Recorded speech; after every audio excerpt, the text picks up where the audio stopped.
This slide describes the relationship between risk and strategy. What does the word strategy mean? The word strategy comes from the Greek strategos, art of the general.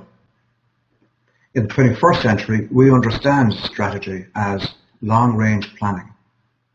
So at the very center of the board agenda, at the very center of the relationship between risk and strategy, is long-term purpose and formulating strategy. The top left-hand quadrant relates to the whole matter of identifying threats and obstacles to objectives.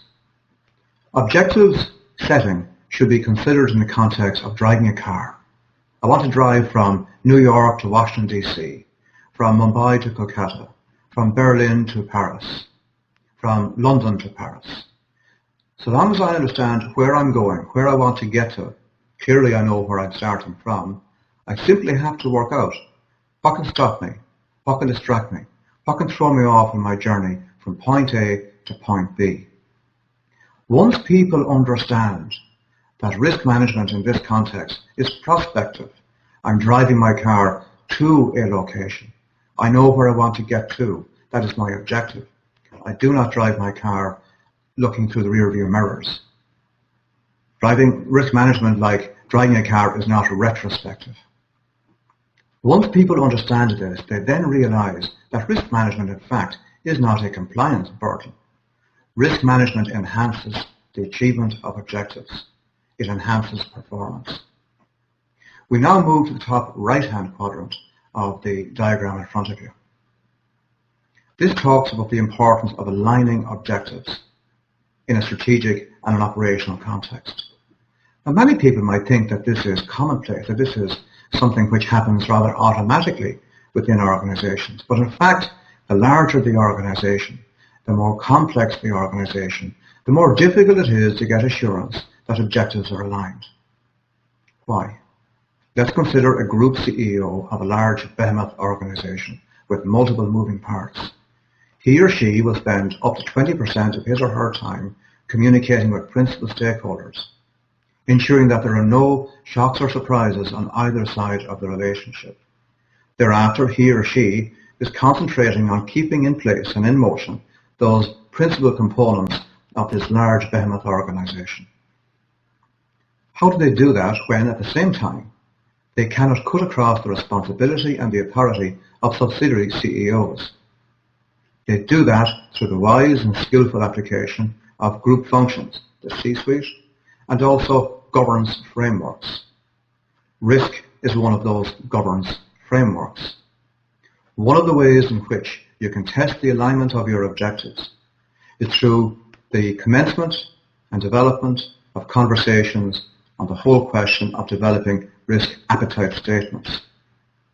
Saying to the subsidiary CEOs, these are the group objectives. These are the statements describing the group's appetite for risks to those objectives. What are your appetites for risk to your objectives?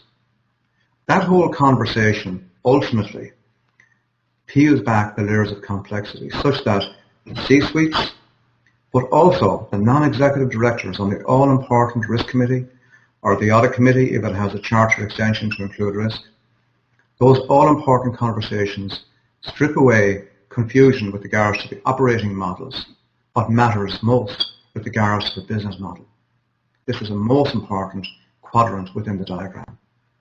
But the bottom right-hand quadrant is the one where is the real business of risk management. This is where the rubber meets the road. Risk treatment.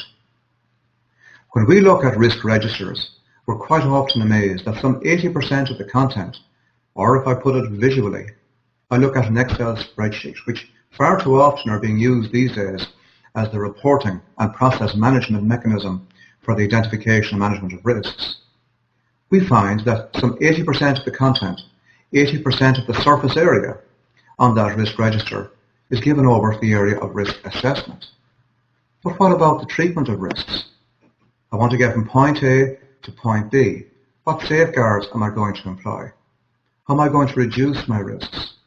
I need to know what given people are going to do that is measurable within timeframes with the desired performance effect of reducing the risk to an objective or risks to an objective. This is the business end of board risk assurance. In fact, risk treatments are leading indicators of the future state of health of objectives. When we look at a risk heat map, you know those maps, red, amber and green, and we look, for example, at the red area, we actually aren't looking at risks through our eyes. What we're looking at is the state of health of the objectives.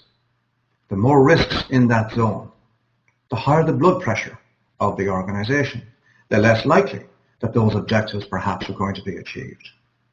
So as I say again, risk treatments is the business end of board risk assurance.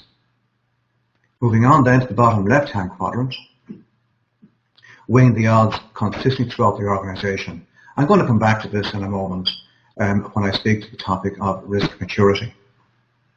So we now then get to the first ring around the diagram in front of you, the compliance ring, governance and compliance with rules and regulations. The reality is that when an organisation determines what its future is and how it's going to get there, responsible professional directors will decide, of course, that they're going to operate in accordance with the law, rules and regulations and best practices. But the organisation hasn't been created to operate within the law. It has been created to achieve a long-term purpose, but with due regard to the rule of law, rules and regulations. What's central to the board agenda is knowing where we're going, what can stop us and distract us, and how we manage those things that can stop us and distract us. Compliance is mission critical, but it is an operational imperative. It is a sunken cost. It rarely drives value into the organisation. Now we'll go to the topic on the very top of your graph, of your diagram rather, tough governance. What is tough governance? Tough governance is risk culture. What is risk culture? Well, first and foremost, what is culture? Simply put, culture is the way in which we do things around here. The way in which we do things around here. That's what culture is. Risk culture, you could say theoretically, is a subset of culture. And risk culture is the freedom we have to challenge around here. The freedom we have to challenge around here. Now, when the board of directors sets the tone from the top and does various things that causes people to believe in their sincerity, that board of directors wants to get the bad news first, before Twitter for sure, what happens? The tone from the top will meet information from the bottom, midways. Boards, senior executives, senior managers will get the bad news first, ahead of Twitter, and take the preventive actions. That's what tough governance is about. So again, on this slide, understanding that, the importance of risk culture, but the bottom right-hand quadrant, risk treatments are leading indicators of the future state of health of objectives. Tracking, monitoring these leading indicators of the future state of health of these objectives requires that we put system to process.